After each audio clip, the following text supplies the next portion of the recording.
Привет, друзья! Сегодня хочется показать вам немного Санкт-Петербург. И мы с вами пройдемся по Большому проспекту.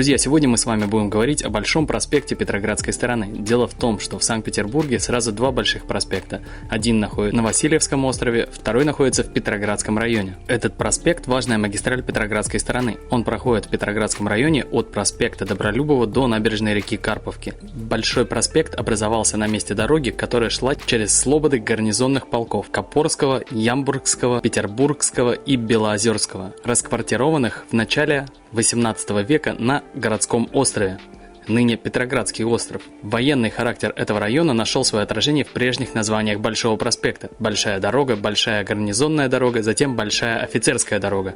С 1806 года за Большим проспектом установилось современное название. После Октябрьской революции Большой проспект переименовали в проспект Карла Либкнехта, но в начале 1944 года прежнее название было восстановлено, так как оно широко бытовало в обиходе жителей города. Ну а имя видного деятеля германского и международного рабочего движения Карла Либкнехта носит улица в Красносельском районе. Уходящий вдаль от проспекта Добролюбова и Ждановской набережной проспект застроен на всем протяжении многоэтажными домами.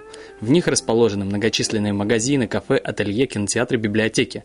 Проспект всегда оживлен и многолюден. До конца 19 столетия был застроен небольшими каменными и деревянными сооружениями. На рубеже 19-20 веков он превратился в респектабельную торговую магистраль с крупными доходными домами и магазинами. Несколько зданий на улице сооружены в послевоенные годы. Дело в том, что с середины 18 века до 1861 года действовал запрет на строительство на Петроградской стороне каменных домов частными лицами. Это было связано с соображениями оборонной эффективности Петропавловской крепости. Отчасти поэтому застройка была в основном деревянной. В последней трети 19 века получает развитие каменная застройка, поначалу невысокими особняками. Наконец, на рубеже 19-20 веков идет широкомасштабная застройка Петроградской стороны, в ходе которой Большой проспект превращается в респектабельную торговую улицу с крупными доходными домами и магазинами. Именно в этот период и сформировался основной современный архитектурный облик проспекта. Здания выстроены в разнообразных стилях, преобладает модерн, северный модерн, эклектика и неоклассицизм. После революции и до настоящего времени в связи с отсутствием свободных участков застройка происходит эпизодически и локально, уже не оказывая существенного влияния на общий облик проспекта. С 1860 года по проспекту начала ходить конка, а с конца 1908 года вместо нее был пущен трамвай. Трамвайное движение по проспекту было прервано в первую блокадную зиму, но возобновилось уже в 1942 году, а с 1947 вместо трамвая стал ходить троллейбус. К 1955 году трамвайные рельсы были полностью сняты. По проспекту также курсируют автобусы, а с 1990-х годов маршрутные такси. В 1965 году движение транспорта по основной части проспекта стало односторонним от проспекта Добролюбова к площади Льва Толстого. При этом движение в обратном направлении осуществлялось по Большой Пушкарской улице. С 3 ноября 1985 года направление одностороннего движения по обеим магистралям было изменено на противоположное, и ныне по Большому проспекту оно осуществляется от площади Льва Толстого к проспекту Добролюбова. С конца 2007 года крайняя правая сторона движения зарезервирована для общественного транспорта. В начале проспекта расположена станция метро «Спортивная», а ближе к концу у пересечения с Каменноостровским проспектом Петроградская. На расстоянии 400 метров от проспекта расположена станция метро «Чкаловская». В начале Большого проспекта между проспектом Добролюбова и улицей Блохина находится часовня, памятник архитектуры во имя Александра Невского, принадлежащая князь Владимирскому собору, расположенному в небольшом отдалении. Она была построена в память Александра II на пожертвование прихожан в 1882-1886 годах по проекту архитектора Ковригина. Как собор, так и сквер и часовня являются памятниками истории и культуры федерального значения. Также перед домами 34-36 расположен памятник русскому литературному ученому критику рубежа 1850-1860-х годов, представителю революционной демократии Николаю Александровичу Добролюбову, также известному по псевдониму Н. Лайбов. Также на Большом проспекте расположен дом с башнями, также известный как дом Розенштейна-Белогруда.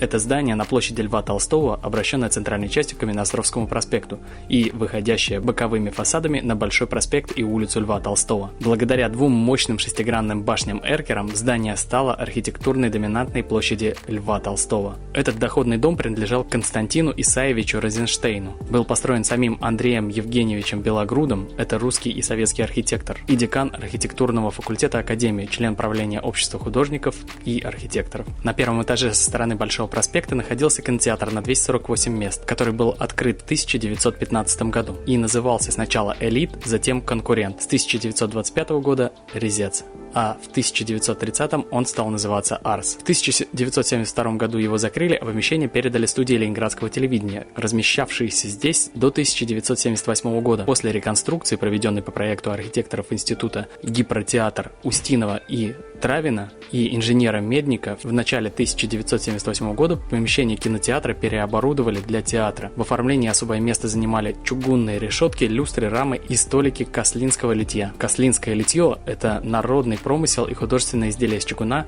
производящееся на заводе архитектурно-художественного литья в городе Касли. Это Челябинская область, Россия. 12 сентября 1985 года это помещение занял театр миниатюр «Эксперимент», открыв здесь свой 7-й сезон. После «Эксперимента» здесь находился Санкт-Петербургский театр «Русская антреприза» имени Андрея Миронова, основанный в 1988 году и руководимый народным артистом России Рудольфом Фурмановым. На Большом проспекте Петроградской стороны можно увидеть очень много красивых, интересных домов, но выделяется дом номер 44, который был отмечен серебряной медалью на конкурсе лучших фасадов 1912 года. Это одна из архитектурных жемчужин. Эффектный силуэт, выразительная пластика фасада, разнообразные по формам и размерам окна, гранитная облицовка в сочетании с фактурной штукатуркой, мощный стрельчатый портал с изображением сов. Юго-западный угол этого дома первоначально венчал черепичный шатер, но сейчас он утрачен. Также нужно отметить и дом номер 37, который был построен в 1837 году архитектором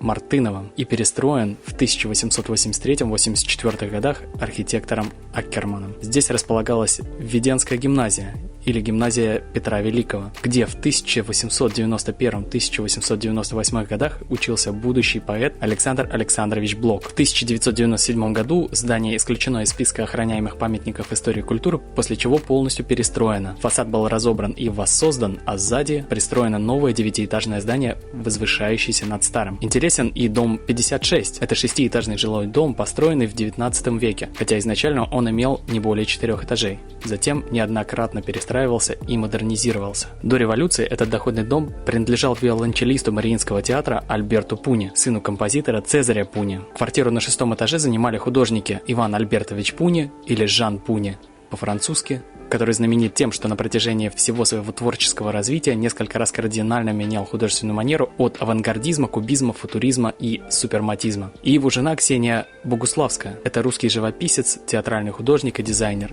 и поэтесса. Эта их квартира была и мастерской, и своеобразным салоном, местом встреч художников, поэтов, авангардистов и футуристов. Здесь бывали Велимир Хлебников, Владимир Владимирович Маяковский, Давид Давидович Бурлюк, русский и американский поэт и художник украинского происхождения, один из основоположников футуризма, и много других деятелей культуры. Ну и, конечно, дом номер 48 на углу Шамшевой улицы. Сейчас здесь находится бизнес-центр «Орбита», но с начала 1970-х годов здесь находилось круглое кафе «Орбита», за свою характерную форму прозванное «Катушкой», а также известное как «Стекляшка» или «Бомбей», уничтоженное пожаром в 1980-х годах. Кстати, железобетонный каркас кафе был демонтирован в 2002 году. Подводя итог, можно сказать, что Большой проспект – это очень красивое место, которое подойдет для вечерней прогулки, для посиделок в ресторане или для того, чтобы сделать памятные фотографии.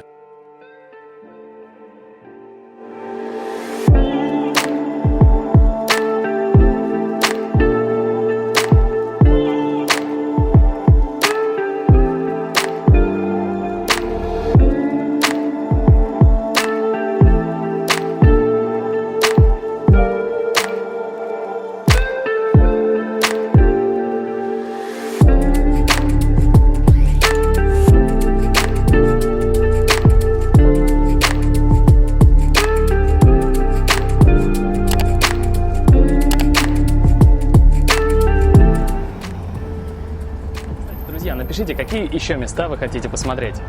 Всем пока!